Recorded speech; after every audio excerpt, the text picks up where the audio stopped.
Sveiki visi, YouTube kanale Užeikite, jūs stebite laidą Užeikite, kas laukiate, kartu su manimi vaikų chirurgu Benediktu Januška. Šiandien laidoje kalbinsiu akušerę Mariją Mizgaitienę. Labas, Marija. Labas. Akušerija. Viena seniausių ir pasaulyje labiausiai gerbiamų profesijų, bent jau taip rašo LSMU puslapį ir aš tikrai su tuo sutinku. Bet trumpai, kas ta akušerija ir su kuo tau tenka susidurti? Akušerija tai yra daugelio žmonių akise toks labai nuostabus darbas. Ir aš lygiai taip pat manau, todėl kad man akušerija tai yra pašaukimas. Bet ne kiekvienam žmogui akušerija yra pašaukimas. Ir jeigu tai nėra tavo pašaukimas, jeigu tu nejauti visą širdimi, kad tai yra skirta tau, kad tai yra dalis tavo gyvenimo, tuomet akušerija gali būti labai sudėtingas kelias, nes ten yra daugybė iššūkių, daugybė gražių momentų, bet tuo pat ir daug visokių komplikacijų, greitų veiksmų, kaip ir labai dažnai apskritai medicinoje. Bet itin akušerijoje, nes tu atsakingas ir už mamą, ir už mažylį, ir dar šiek tiek ir už tėtį. Su visa šeima, kaip ir mes, vaikų chirurgai, su visa ta trejybė. Bet akušerija, tai kaip suprantu, vis tiek dauguma jūsų yra tiesiog su nėščiosiomis, ar dar išsiplečia ir kažkas aplink? Taip, gerai, kad tu paklausai, nes tai yra labai plati sritis, todėl kad daugeliu akušerija asocijuojasi tik su gimdymu. Taip. Ir ta akušerija, kuri yra šalia gimdyvės, bet akušerija tai yra ir apie nėštumo planavimą, ir apie patį nėštumą, ir apie gimdymą, ir apie žindymą, ir apie laikotarpį po gimdymo paramą mamai. Tai tikrai yra labai labai plati sritis ir netgi apie lytinį švietimą irgi yra akušerija. Jeigu yra akušeriai ginekologai, yra tik akušeriai, tai kuo skiriasi tos dvi grupės? Akušeriai ginekologai tai yra gydytojai, specialistai, kurie labiau specializuojasi, ne labiau, o visada gydyme, kažkokių diagnozių nustatyme, ar ne, komplikuotų nėštumo atvejais. Bet jeigu mes kalbam apie fiziologiją, sveiką moterį, sveiką mažylį, tuomet, čia jau yra ta akušerės duona, nes tikrai yra daugybė mokslinių tyrimų, kurie įrodo, kad būtent tas akušerio bendravimas su moterim yra artimesnis, išsamesnis ir duoda geresnius rezultatus.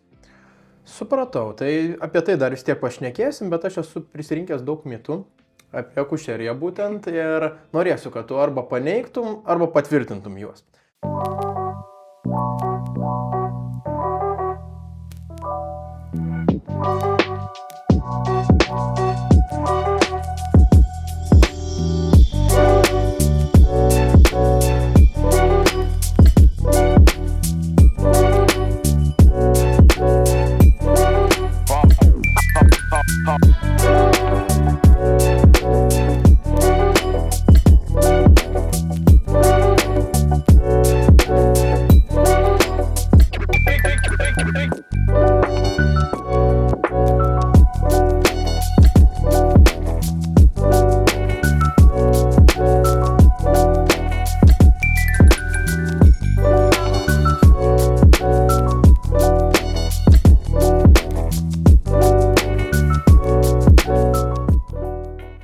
Tai pirmasis būtų, kad tik gavus teigiamą nėštumo testą, iš karto reikia kreiptis pas akušerį.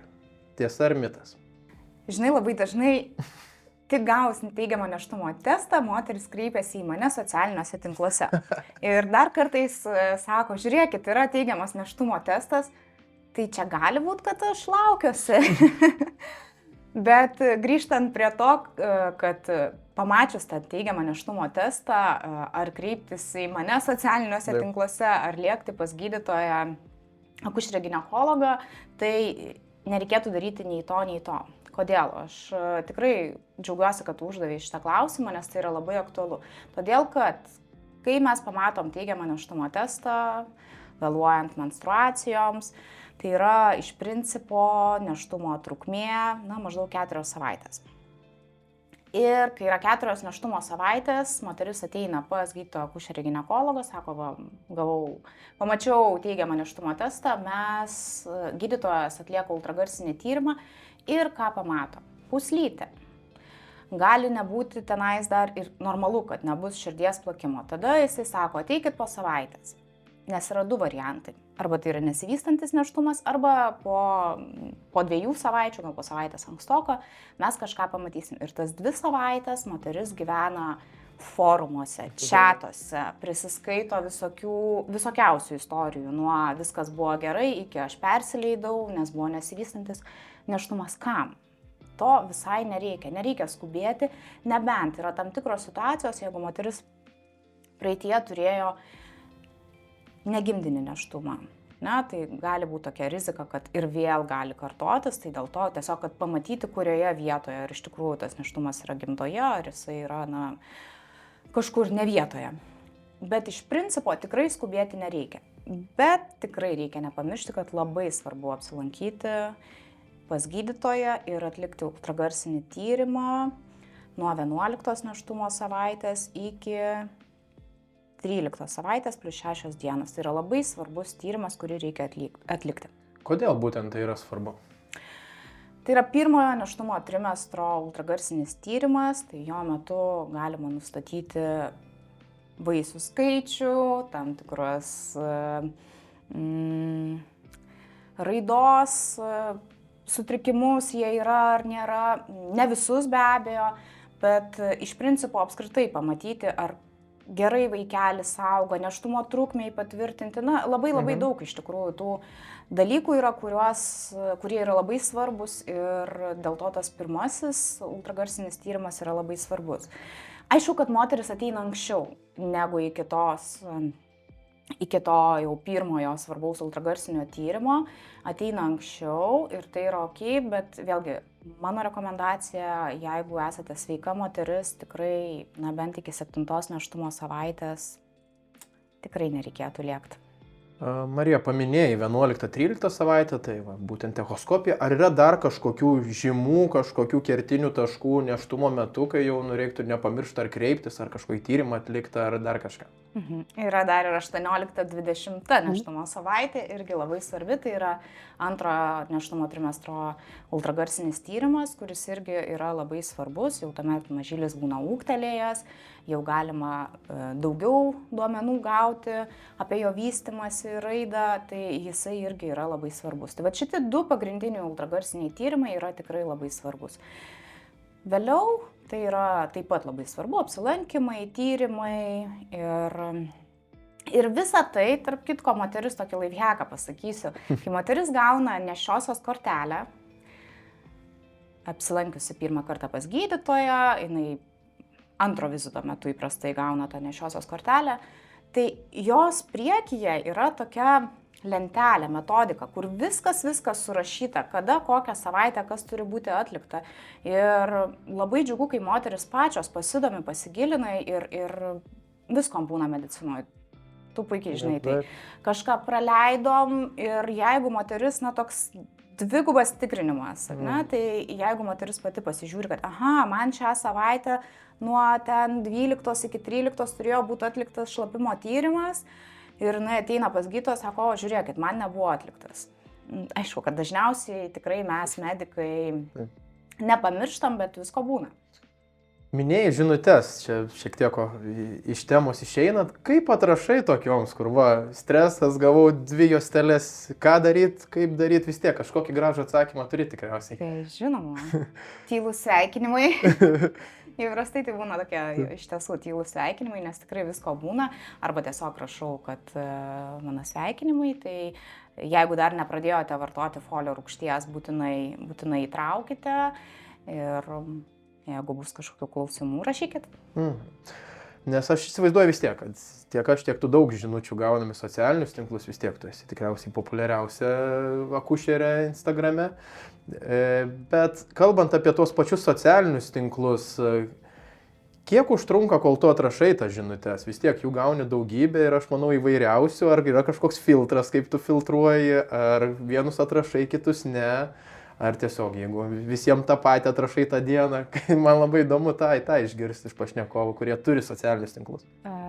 Nu tai darbas, tai toks papildomas darbas, nežinau net kiek čia skirti etato tam, bet iš tiesų daug, ne visada spėju visiems atrašyti, kartais būna, vat ir dabar laukiau filmavimo su tavim, pamačiau, kad yra porą žinučių, aš perskaičiau jas, bet kadangi jau turėjom pradėti, aš neatsakiau ir tikiuosi išėjusi, nepamiršiu atsakyti, bet nutinka visko, gyvenime nutinka visko, gauni kitas ir gaunas, kad tu neatsakei.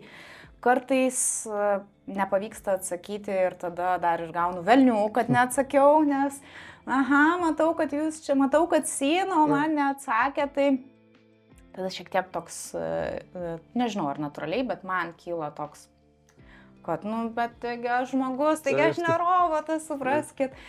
Bet iš principo stengiuosi atsakyti, turbūt ypatingai atfiltravus, jeigu tai yra aktualus klausimas, ypatingai dažnai moteris iš užsienio rašo, nes ten tikrai sunkiau patekti pas gydytojus.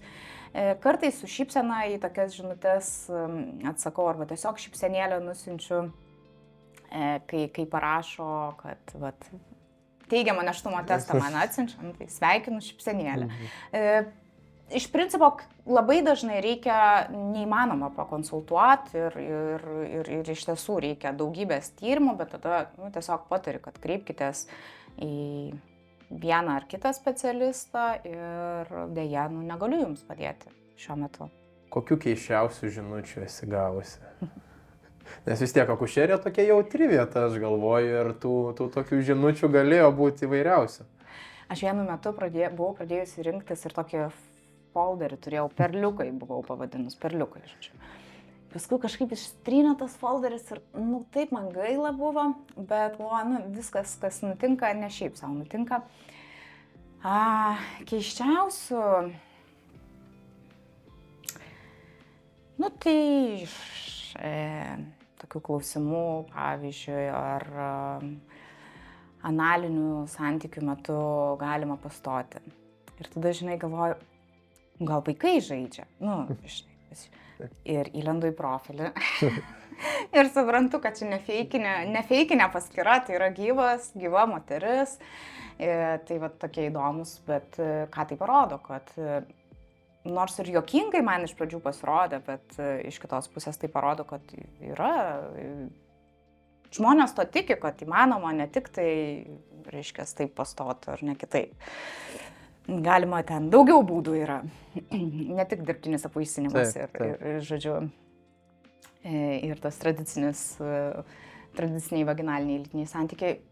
Žinok, daug tokių, iš principo, iš pradžių man pasirodančios žinutės tokios keistos ir juokingos galbūt, bet kai aš jas pradedu analizuoti, o kodėl čia žmogui tai pasirodė, pradedu suprasti, kad tai yra normalu, nes tu nežinai, kokioje aplinkoje augo ir taip toliau. Tai kažkaip, sakyčiau, visas tokias keistas žinutės aš pabandau perleisti per kitą filtrą ir suprasti, kodėl. Ir netgi atsakyti. Ne, labai geras taškas ir čia man kas padeda dažniausiai, kai tu atkeliauji į priėmimą ir matai, kad be reikalo atėjo ir tu matai tos tėvus išsigandusius, tu supranti, kad jeigu būtum jų vietoj, tikriausiai taip pat elgtumės ir kaip norėtum, kad su tavim gydytojas elgtųsi tuo metu, kai tau stresas, tu nežinai, ką daryti, atvedi tą vaiko, ten viskas gerai, viskas tvarkoja, ačiū Dievui. Tai toks irgi psichoterapija gaunasi, padarai kokį gydomąjį rentgeną ir išleidi namo, bet tas pyktis, aš manau, natūralus yra, bet svarbiausia, kad jisai nepakeistų to tavo bendravimo toną. Žinok, tai ką išgirdau dabar iš tavęs, bent tik tai yra turbūt mano svajonė, kad visi medikai tai turėtų tiesiog atsistoti į to žmogaus vietą. Ir aš ypatingai dažnai gimdymo metu visada stengiuosi būti moterų gimdyvių draugė, tiesiog įsijaus, kad tai yra mano draugė, mano pati geriausia draugė. Ir praktiškai 100% visada randu tą kontaktą, tą ryšį, o su vyrais būna visaip. Ir tu jauti, kad tu bandai užmegzti, tu bandai suprasti, kad jis galbūt neturi žinių, jisai tau užduoda 100 klausimų, ar čia nenormalu, ne klausimų, o tokių priekaištų, jinai gimdo 18 valandų, čia nenormalu. Ir kartais tikrai norisi pasakyti, nu normalu, viskas čia normalu, bet tada tu supranti, kad tu matai tuos gimdymus, ko ne kiekvieną dieną, tu baigusi studijas, turi daugybę žinių, o jisai, nepasiruošė, nepasidomėjo, taip nutiko. Ir tada ką tu sakai? Ką aš sakau? Kad žiūrėkit, aš jūs puikiai suprantu, jums tikrai yra stresinė situacija, jūs jaučiat stresą, jūs jaučiat įtampą, jūs jaudinatės dėl savo žmonos ir tada tu tą pradedi psichoterapiją, bet tai yra nuostabu, nes iš tiesų tu skiri tam laiko, 5 minutės. Kad sutaupai dar daugiau. Sutaupai daug daugiau, aišku, ne visada 5 minučių užtenka, kartais reikia ir vėl 5 pakartoti ir vėl, bet iš tiesų tai yra labai svarbu, tu matai tą, žinai, žmogaus akise, nežinau, kažkokią viltį, kažkokį pasitikėjimą ir apskritai, tokį lūkestį, kad iš tiesų tai čia ne gyvuliai susirinkę, nes, turim mes tą problemą ir su akušerija, ir su vaikų chirurgija, neabejoju, yra tas pats ar ne, kad visi gyvuliai, visi tik tai nori greičiau atrūšiuoti, išvaryti ir taip toliau, tai taip yra, tai kalbama dėja žiniasklaidoje ir žmonės susidaro tą neigiamą įspūdį, tai mes galim tai keisti, bet vėlgi negali sakyti, aš tikrai negaliu atsakyti už visus medikus, tikriausiai būna visko ir turim, turbūt džiaugiuosi, žodžiu, kad ir tu tai supranti, kad kartais mums tenka pabūti psichoterapeutų ir įsijausti, ką jaučia tas žmogus. Aš galvoju, kad tie socialiniai tinklai labai padeda tą tokį ryšį, nes kai jau ateina ir matomas veidas, vis tiek kažkoks toks didesnis pasitikėjimas yra avansų jau tikriausiai. Ir lengviau užmėgsti tą ryšį, jeigu kažkur matytas žmogus. Daug lengviau. Aš kai ateinu į budėjimą ir moteris mane pamato ir sako, Marija, taigi čia. Ir galvoju, čia reikėtų dabar taip sureaguoti, kad, kaip ir mes pažįstamos, nors man, taip, mes nepažįstamos, bet aišku, pažįsti ir viskas ten būna okei, tas ryšys, o kai kurios man pasako, kad jos sapnavo, kad aš dalyvausiu gimdyme. Ir čiagi sako, ir tada iš tiesų aš jaučiu šiokią tokią, žinai, didesnę kaip ir atsakomybę, nors aš suprantu, kad aš ne visada galiu pakeisti, taip jau yra, kad tas gimdymas, jisai gali pasisukti vieną ar kitą pusę ir ne visada aš galiu kažką pakeisti. Bet aš galvoju, ir taip vis tiek tą atsakomybę tu turi jausti. Ir čia faktas, gal tai tik šalia. Gerai, grįžtant prie mitų tada. Nešioji turi maitintis už 2. Tai reiškia, jeigu yra jau moteris neščia, tai jau turi valgyti 2 daugiau negu įprastai. Tiesa ar mitas? Mitas. Mitas, tikrai mitas. Ir šiek tiek daugiau kalorijų turėtų gauti moteris nėštumo metu ir tai ne 1 trečdalio metu, jeigu mes kalbam ten nėštumo pradžiai, 1 trimestras, semestras, iki 12 nėštumo savaitės, tai yra įprastai. Vėliau maždaug 300 kalorijų daugiau negu įprastai, ar ne? Antrojo trimestro metu, o jau nėštumo pabaigoje, ten iki 500, bet čia tikrai niekaip nedvigubai, nes, niekaip nedvigubai ir viena blogybė, apetitas tai padidėja ir atrodo, tu čia nėštumą, kaip tu dabar čia save ribosi. Tikrai nenoriu pasakyti, kad labai čia save ribokit. Tiesiog galbūt reikėtų pagalvoti apie tą sveikesnę tokią mitybą, subalansuotą, bet tikrai kartais galima ir tų saldumynų, ir to agurko rauginto su šokoladu, jeigu labai jau norisi, tai reikia save pamylėti. Bet to ne šiaip savo, tie visi norai keisti yra ne šiaip savo, tai yra mūsų irgi kūno siunčiami signalai, kad organizmui būtent kažko trūksta iš tų raugintų agurko ar iš tų kartu su šokoladu. O suprantu puikiai, kad gavus teigiamą nėštumo testą vis tiek rekomenduojama nevartoti alkoholio, nutraukti rūkymą ir visus kitus. Kalbant apie maistą, mitybą, yra kažkokių patarimų, ką turi laikytis nėščiosios, tikintis, kad būtų viskas kuo sklandžiau ir būtent vaisius būtų sveikesnis? Folio rūgštį minėjai lyg ir... Folio rūgštis yra būtina planuojant nėštumą, tai tie, kas planuoja, kartais taip nutinka, kad neplanuotai nutinka, tai tada vos sužinojus reikėtų pradėti folio rūgštį papildus. 400 mikrogramų yra ta tokia standartinė dozė. Kartais reikia ir didesnės, bet čia jau jeigu reikia, tai jau paskiria gydytojas, jeigu yra gretutinių ligų. Su mityba tai yra, taip, reikėtų atsisakyti, bet jau tikrai vengti žalios mėsos, neapdorotos, žuvies, nes ten gali būti įvairiausių bakterijų, kurios, tikrai gali neigiamai paveikti visą nėštumo eigą. Ir, tai suši irgi sakykime, su kažkokia žalia lašiša, bet suši galima valgyti su krabų lazdelėm. Tai nėra taip, kad visai tu negali atsisakyti, ar ne? Steikai kažkokie ten tokie, žodžiu, nedakepti, jau turėtų būti well done. Ir iš principo visokie pelėsiniai, sūriai,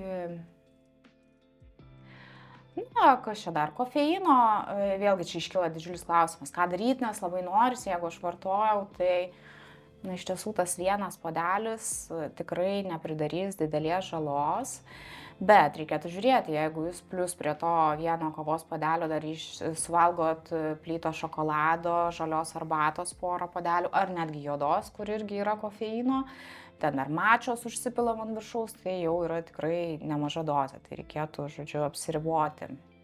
Bet visai atsisakyti, ką man labai dažnai rašo moteris, kad sako, tai kaip dabar aš gyvensiu ir aš visai kavos negaliu, galit, nėštumas nėra liga, nėra iš principo. Dažniausiai tai yra toks fiziologinis etapas, taip, save reikia šiek tiek kai kur pakontroliuoti, bet iš principo tai neturi jūsų sugriauti gyvenimą. Visiškai sugriautas pats fizinis aktyvumas, jis gali būti ir jis reikalingas, ne tik, kad gali būti, jis reikalingas. Tik labai retais išimtiniais atvejais, kada yra gresiančio persileidimo rizika, tikimybė ar priešlaikinio gimdymo, tai tada jau taip, šiek tiek reikėtų susilaikyti. Tie patys, lytiniai santykiai, tik labai išimtinais atvejais. Čia mano kitas ir mitas buvo, kad nėštumo metu lytinių santykių neturėtų būti. Mitas. Mitas. Ir dėja labai gajus tarp medikų. Tarp akušerių, tarp gydytojų akušerių ginekologų. Labai dažnai sulaukiu žinučių iš moterų, kad buvau pas gydytoją ir sakė, kadangi yra nėštumo pradžia, susilaikyti nuo lytinių santykių. Ir tada aš pradėjau gilintis, o galbūt kažką ultragarsinio tyrimo metu pamatė kokią nors, hematomą ar dar kažką, kažkokios tai priežastys. Ir labai dažnai nebūna tiesiog jokių priežasčių, tiesiog dėl viso pikto. Tai kas yra dėl viso pikto atsisakyti lytinių santykių? Tai yra iš tikrųjų labai svarbi daugelio porų gyvenimo dalis, taip jie gali to atsisakyti, bet kai nėra tam visiškai jokio reikalo, tai lytiniai santykiai tai ne tik reprodukciniai kažkokie reikalai, tai juk ir atsipalaidavimas, ir ryšio kūrimas, ir ten daug visko. Tai nėra tokios rizikos ir tai sako mokslas, čia ne mano išmislai, taip sako mokslininkai, kad rizikos nėra, nebent tam tikrais retais atvejais, kai buvo keli persileidimai prieš tai, kai yra vėlgi kažkokia rizika gresiančio persileidimo, bet jeigu tai yra normalus nėštumas, tai fiziologinis, sveikas, tai jo welcome. Man pasakojant priminė istoriją, kai kvietė konsultuoti reanimaciją, kur įtarė 17-metį darinį dubenį ir ten nukeliaus pasirodo buvo jau beprasidedantis gimdymas ir jau vaisius įstatęs ir visa kita, tai ir man teko su mama tą šnekėti ir jai perduoti tą žinią su tos gimdyvės mama tai yra. Ir tas toks patiko ta frazė tokia, kad iš tų diagnozių, ką mes įtarinėjom, tai yra viena geriausių, nes nuo tos jinai greitai pasveiks ir viskas bus tvarkoj. Tai čia apie tą būklę, kad tai yra visiškai natūrali tos moters gyvenimo galbūt dalis ar to etapo dalis ir kad nuo to pasveikstama, nes įtarinėjo daug baisesnius dalykus ten jau jai, bet už 30 minučių turėjom sveiką kūdikį. Jo, bet tada prasideda kitas etapas. Čia jau apie tai jau aš išėjau, viskas palikau akušeriam, ginekologam, viską. Gerai, dabar, kad užtvirtint dar vieną mitą irgi mačiau, tokį forume, kad vyno taurė per vakarą nešia yra nieko tokio, svarbu ne per daug. Šitoje vietoje aš tikrai esu labai griežta ir tiesiog noriu paskleisti tokią žinutę, kurią, manau, turėtų visos moterys žinoti, visi vyrai žinoti, visi specialistai, kad nulis alkoholio, nulis rizikos. Tai čia irgi galiu remtis moksliniais darbais, su tokį projektą didžiulį turėjau susijusi su vaisiaus alkoholiniu sindromu ir visomis rizikomis ir puikiai žinau visą vaisiaus vystymosi etapą ir kada formuojasi smegenys, smegenų užuomazgos ir žodžiu visą tai ir netgi viena taurė gali pakenkti. Mes nežinom, ar pakenks. Vienam pakenks, kitam ne, bet dar kartą mano ta žinutė, nulis alkoholio, nulis rizikos. Dėl viso pikto geriau nereiktų, ne? Geriau nereiktų. Gerai, tęsiant mitus, visos nėščiosios, kurių amžius yra virš 35 metų, yra didelės rizikos ir todėl akušeriai daugiau dėmesio joms skiria. Tiesa ar mitas? Na, norėčiau pasakyti, kad visiškai mitas, bet negaliu. Todėl, kad vis tik tas amžius visų pirma jau ir pastoti gali būti sunkiau, todėl, kad tas kiaušialąsčių rezervas truputėlį pratuštėjęs. Čia irgi labai individualu ir tikrai negali pritaikyti visoms moterims, bet rizika šiek tiek didėja. Genetinių apsigimimų, deformacijų įvairių padidėja. Vėlgi, čia yra ne mano išgalvojimai, taip yra statistiškai, bet negali pasakyti, kad čia yra didelės rizikos jau moteris iš karto, todėl kad daugybė moterų virš 35 ir virš 40 metų puikiai išnešioja sveikus naujagimius, bet taip yra šiek tiek priežiūra. Galbūt dažnesni tie apsilankymai pas gydytoją akušerį ginekologą ir reikalingi tam tikri genetiniai tyrimai rekomenduojami atlikti, bet nėra taip, kad jau labai po padidinimo stiklu ir kad jau labai. Gerai, kitas mitas. Iš pilvo formos galima nuspręsti vaikelio lytį. Mitas. Kokie dar yra mitai, pagal ką sprendžia vaikelio lytį? Labai populiarus mitas, ne vaikelio sprendimo lyties, bet planavimo, suplanavimu, nes būna ten yra 3 berniukai ir nori 4 mergaitės ir yra netgi knyga, dabar man užstrigo to autoriaus, labai sena ta knyga, bet jinai taip išpopuliarėjo, kad iki šiol nueina ir perleidžiama, ir jinai perkama ir skaitoma ten pagal, ovuliaciją, skaičiavimą ir taip toliau, bet ir dažnai su manim ginčijasi moteris, kad ne, čia tikrai yra tiesa, bet ne, tai netiesa. Mes negalim suplanuoti vaiko lyties, jeigu nekalbam apie apvaisinimą mėgintuvėlyje. Mes negalim suplanuoti vaiko lyties ir mes negalim pamatyti be ultragarsinio tyrimo pagalbos lyties arba kraujo tyrimų, genetinių tyrimų, kokia yra ta lytis. Dažnai pilvo forma, ar ne, sako, tas pailgesnis yra berniukas, apvalesnis yra mergaitė, moters išvaizda. Jeigu jinai yra labai graži, tai tikėtina, kad čia bus berniukas, o jeigu jinai yra išberta spuogais, ar ten, nežinau, kažkokių pigmentinių dėmių yra, tai reiškia, kad tai yra jau mergaitė ir mergaitė atėmė mamos grožį. Tai čia visa tai yra mitas. Mitai pilvo formą apskritai apsprendžia, tai yra vaisiaus padėtis, placentos padėtis ir tiek.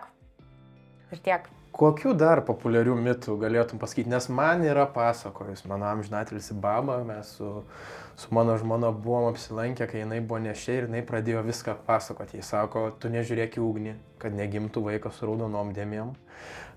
Tu nesivaksuok batų su juodu tepalu, kad negimtų su apgamais. Kažko dar ten sakė nedaryt, kad nebūtų plaukai ugniniai, nes ten jau ryžas, tai blogai, čia kažkas tokio. Kaip gražu. Ne, nu tai va, čia grožio reikalas, bet sakau, tų daug tokių mitų yra, kur kažką ribot nešiosim, atsiprašau, kažko nedaryt. Kokie dar yra gajus mitai? Aš jų žinau labai daug ir aš savo knygoje Tėčio vadovas netgi juos visus surašiau. Ir daug tokių pamąstymų buvo, ar čia reikia, nes nu čia mitai, čia toks, žinai, šiaip pajokavimas gal, bet kai aš pradėjau daryti apklausas, kiek daugybė moterų tiki tais mitais ir aš galvoju, ne, čia reikia informuoti būtinai, kad čia yra mitas ir kad žinotų ir tie tėčiai ir tos būsimos mamos, kad tai yra mitai ir žodžiu, ir tai žiūrėtų kažkaip nepaprastai. Tai aišku, rankų kelimas, negalima ten jokių būdų rankų kelti. Nes apsivinios virkštelę aplink kaklą ir tada jau bus viskas. Nu ne, ta virkštelė, jeigu apsivinios, jinai šiaip ar taip apsivinios tas vaikas, nes ten makaluojasi daug vietos jam. Ir gali apsivinioti, kas su rankų kelimu, tai tiesiog, jeigu jau yra pilvas didžiulis, tai svorio centras pasikeičia ir gali moteris nukristi. Aš tikrai nerekomenduoju kabinti užuolaidų, palipėjus ant kėdutės. Bet ne dėl to, kad apsivinios virkštelė aplink kaklą ir kažkas nutiks. Jeigu moteris išsigąsta, jokių būdų negalima liesti pilvo. Na, tai ką daro visos nėščiosios, tai turėtų čia būti, nu, tikrai visi tie vaikai dėmėti ir žodžiu, visokie ten plemuoti. Na, kas čia dar, megzti negalima irgi moterims nešioms, nes jos tada, reiškia, irgi ten su virkštelė kažkas tai nutinka. Vėlgi šitas mitas apie lytinius santykius, kad varpa ten baksnoja kažkur, tai žodžiu, ir vaikas viską mato ir žodžiu, ir blogai jaučiasi. Tai šitas tikrai labai dažnai vyrus gąsdinantis toks, nu, mitas, tikrai mitas. Daug mes mito apšnekėsim, man atrodo, daug jų yra, bet iš principo aš manau, kad reikėtų įjungti tokį racionalų tiesiog mąstymą, tokį blaivų protą ir tiesiog pagalvoti, na, iš tikrųjų, ar gali būti, kad jeigu aš megsiu arba prisiliesiu prie pilvo, ar ne, nu, čia yra tiesiog nelogiška. Dar vienas mitas ar tiesa, tai jau pasakysi tu, Marija, nėštumo metu negalima keliauti, tai rekomenduojama vengti ilgų kelionių. Ar tai tiesa? Nu, priklausomai nuo situacijos. Vėlgi, jeigu nekomplikuota. Jeigu nekomplikuota, jeigu moteris gerai jaučiasi, tai tikrai galima keliauti. Ypatingai geras laikotarpis yra antras nėštumo trimestras, ne? Nes dažnai pirmo nėštumo trimestro metu būna visokie pykinimai, atrodytų, nu to pilvelio dar nėra ir galėtum, bet na, labai dažnai ta savijauta būna tokia prasta. Antras nėštumo trimestras yra labai geras, nes jau kaip ir dažnai pagerėja ta savijauta. Trečias trimestras jau reikėtų pagalvoti, kas yra tos ilgos kelionės. Visai neseniai turėjau pokalbį su nėštukė, kuris sako, man 35 nėštumo savaitės ir mes norime keliauti su jachta, na, kažkokia tai, į tiesiog tokią kelionę, mėnesio trukmės. Sakau, sveika moteris, viskas gerai, bet mes niekad nežinom. Ir aš sakau, o vis tiek jūs turit paskaičiuoti tą maršrutą, kad maždaug plius minus, kiek laiko jum, jeigu prasidėtų gimdymas, jeigu prasidėtų kraujavimas.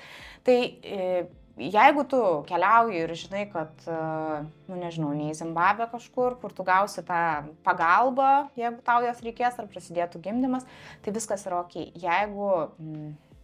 Jeigu yra tokios ilgos kelionės, tolimos labai, tai aš sakyčiau, reikėtų gerai apsvarstyti ar bent jau tą maršrutą susidėlioti, kad kur ten gautos pagalbos. Ir dar, netgi jeigu tu keliauji, nežinau, automobiliu į Ispaniją, tai reikia nepamiršti, kad reikėtų daryti pertraukėlės, sustot, pasivaikščioti truputėlį, kad tą kraujotaką, na, leisti jai ar ne, taip padirbėti.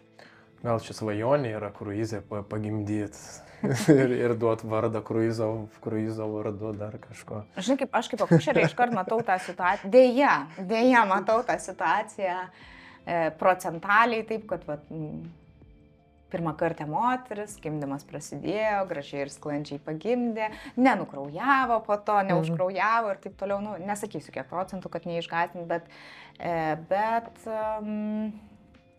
visko būna tikrai ir čia geriau jau, kad, žodžiu, būtų medikai kažkur šalia. Kalbant apie patį nėštumo laikotarpį, visgi ar yra kažkokių dalykų, ko reiktų vengti arba ko nedaryti, gal kažkokių yra klaidų, ką daro nėščiosios, ko neturėtų daryti, tarkim. Suprantu, kad daugybė yra ribojimų, ką gali per daug daryti vardantų mitų, per daug nedaryti yra vardantų mitų, bet gal yra kažkas, kokia yra pagrindinė klaida nėščiųjų. Aš sakyčiau domėtis. Bet, žinai, domėtis ir gilintis, tai per tokį viduriuką. Kartais moteris tiek įsitraukia, kad, žinai, akušerijos kursą praeina per kelis mėnesius, o kartais moteris tiesiog visiškai atsiriboja ir visiškai nesidomi ir atėjo pas gydytoją, nežinau, ten pasakė, nedasakė, pro vieną ausį. Taip sakant, perleidžia visiškai tą atsakomybę ant medikams ir maždaug jie čia atsakingi. Tai tokį viduriuką šiek tiek vis tiek domėtis, ar ne? Domėtis, tai aš turiu netgi susirašyti klausimus. Vat aš atėjau pas gydytoją į konsultaciją ir aš turiu klausimų. Pavyzdžiui, ar aš galiu sportuoti? O kiek aš galiu sportuoti? Nes labai dažnas klausimas, ar aš galiu važinėti dviračiu? Ir tai rašo moteris man, atėjau po gydytojo konsultacijos, jos rašo man, nes, nepaklausiu. Ne visada iš tikrųjų vizito metu to laiko būna, viskas gerai, aš tikrai nieko prieš ir atsakau. Bet tiesiog apie tą dviratį, ne? Jeigu tu važinėjai visą gyvenimą, tu esi ten, nebūtinai profesionalė, tai viskas ok, bet jeigu mane pasodintų net nenėščia ant dviračio, tai žinai, o ką jau kalbėti apie nėštumą, tai tada tikrai ne pats geriausias laikas pradėti eksperimentuoti ir savęs ieškoti. Tai kartais moteris iš to, kad nepasidomi, nepasigilina, tiesiog, darau, tai čia... Tai man visą laiką norisi to viduriuko, kad moteris šiek tiek pasidomėtų, pasigilintų ir apie patį tą gimdymą, ir kas ten vyksta, kaip ten vyksta, apie patį tą nėštumą. Bet ne per daug, nepersistengtų, nes kartais jos atvažiuoja, arba man rašo, arba atvažiuoja gimdyti ir sako, o gal man preeklampsija? Ir kartais, o kodėl jūs galvojat, kad jums preeklampsija? Nes mano kojos patinusios. Čia baisus žodis. Jo, bet, žinai, kažką kažkur išgirdo, bet jinai su tuo gyvena, jinai galvoja, kad galimai jai yra ta diagnozė, tai tiek kapstytis tikrai nereikia. Bet vėl aš dar gal ne tik domėtis, bet ir domėtis tinkamus šaltinius, nes spėju, kad forumuose irgi prisiskaito daug visokių, tie faktai irgi dalis iš forumų yra internete. Jo, ačiū, kad papildai mane, nes tikrai tą turėjau ir norėjau pasakyti, bet pamečiau mintį. Tai tikrai yra labai svarbu tie šaltiniai ir chatai ir aš, labai retai, aš turiu tokią Facebook'e irgi nėštukių ir mamyčių grupę.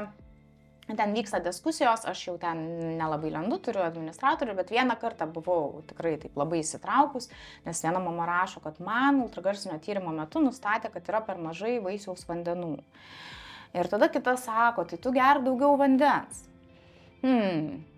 Tada jau ta nėštukė klausia, o tai kiek man reikėtų išgerti? Tada sako, tai tu pabandyk 4 litrus išgerti. Ir tada aš jau galvoju, viskas, aš turiu įsikišti, nes ta prasme, čia jau too much. Nes aišku, kad ta mama, jinai darys viską, jinai 8 litrus išgers. Ir ką mes turėsim, apkrausim inkstus ir turėsim, žodžiu, kitų problemų, kur čia galbūt tas mažas vaisiaus vandenų kiekis visai ne problema, pakartos ultragarsinį tyrimą, vaikas daugiau pasišlapins ir, žodžiu, viskas bus ok. Tai šitoj vietoje reikėtų taip labai atsargiai žiūrėti, kas tau ką pataria ir kad nepridaryt žalos.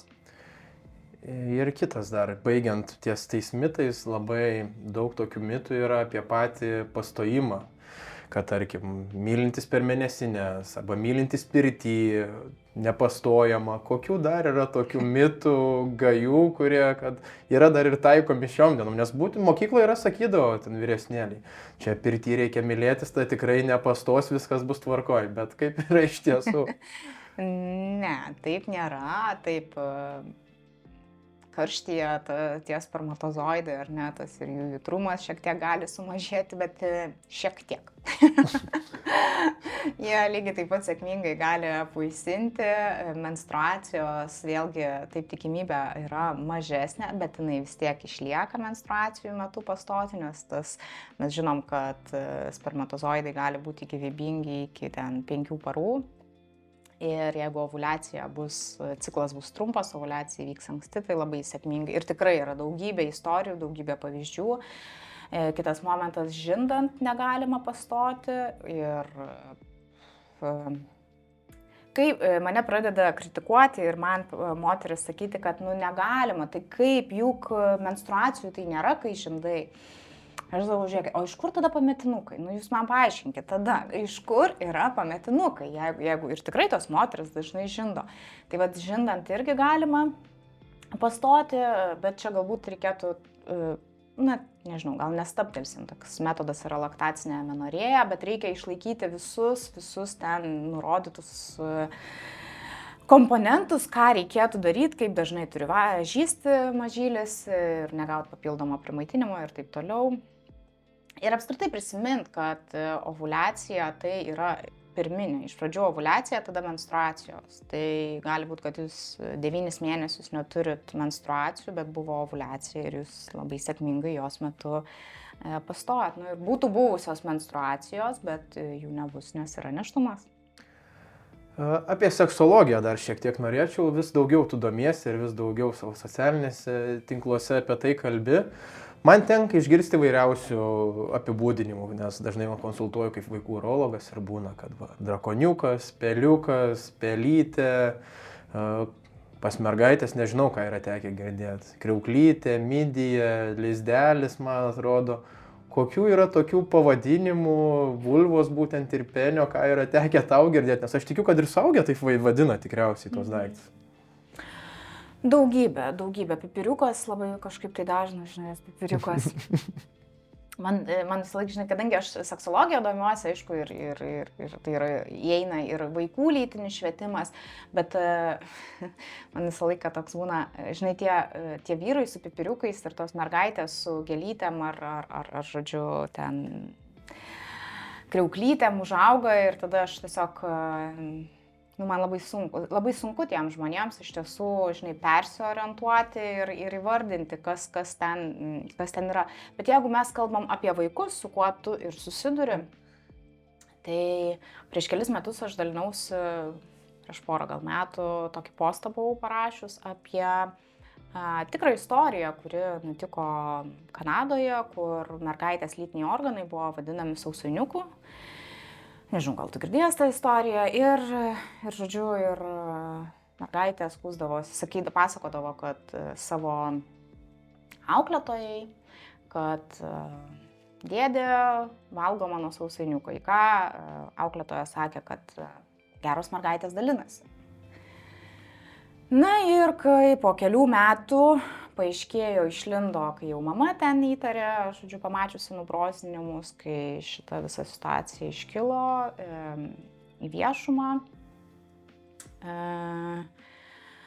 tai labai susgribo kalbėti apie tai, kad vaikai privalo žinoti tikruosius pavadinimus.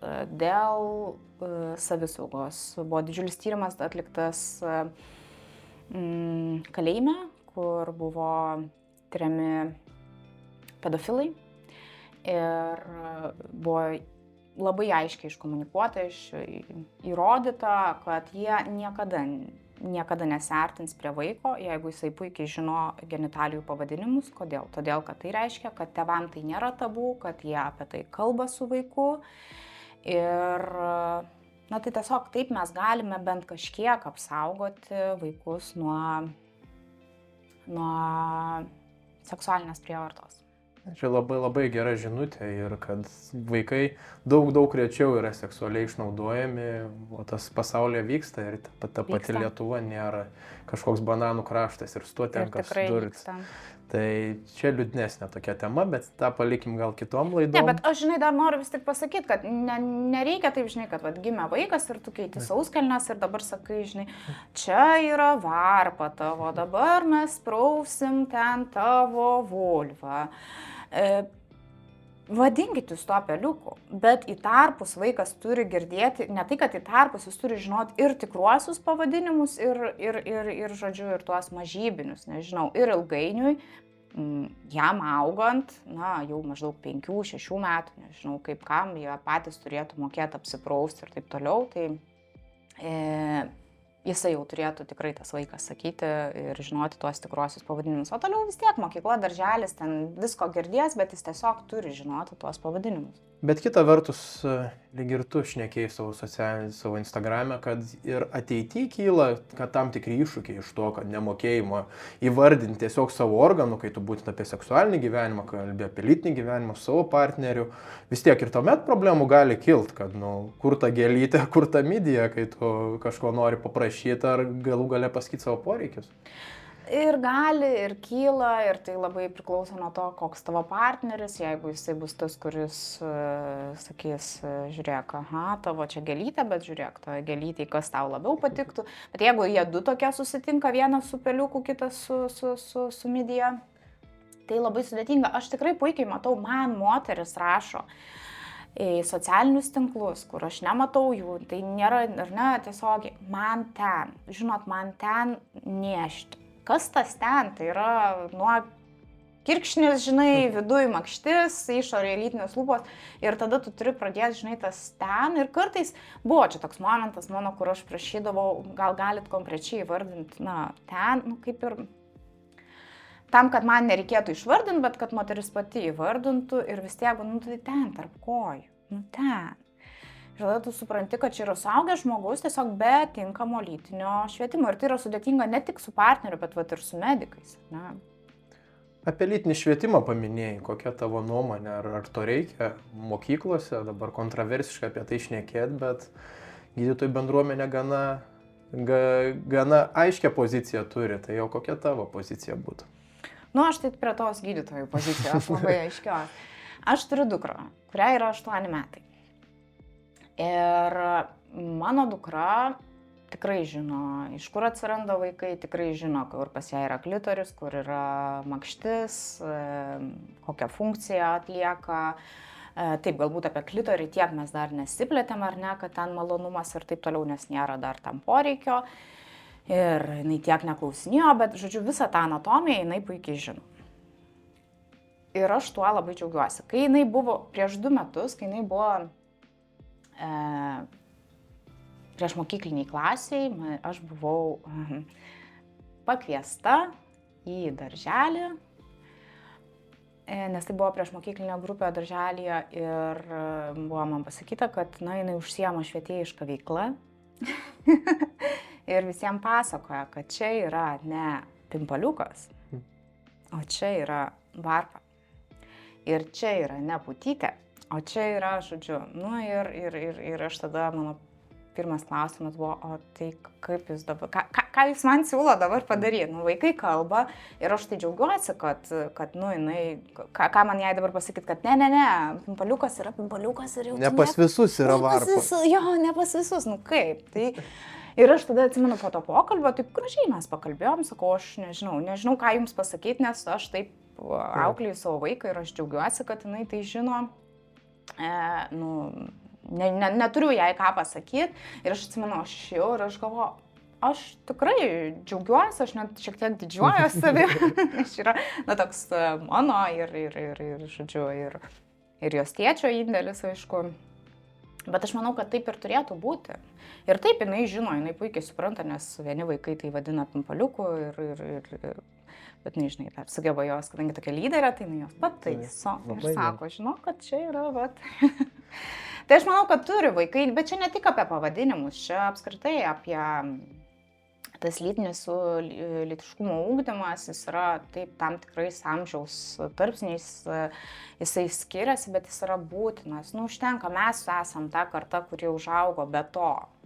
nereikia pasakot, kad užtenka mergaitėm paduoti įklotus, berniukam paduoti prezervatyvus, dar reikia, žinoti ir kaip juos panaudoti ir užsidėti. Tai...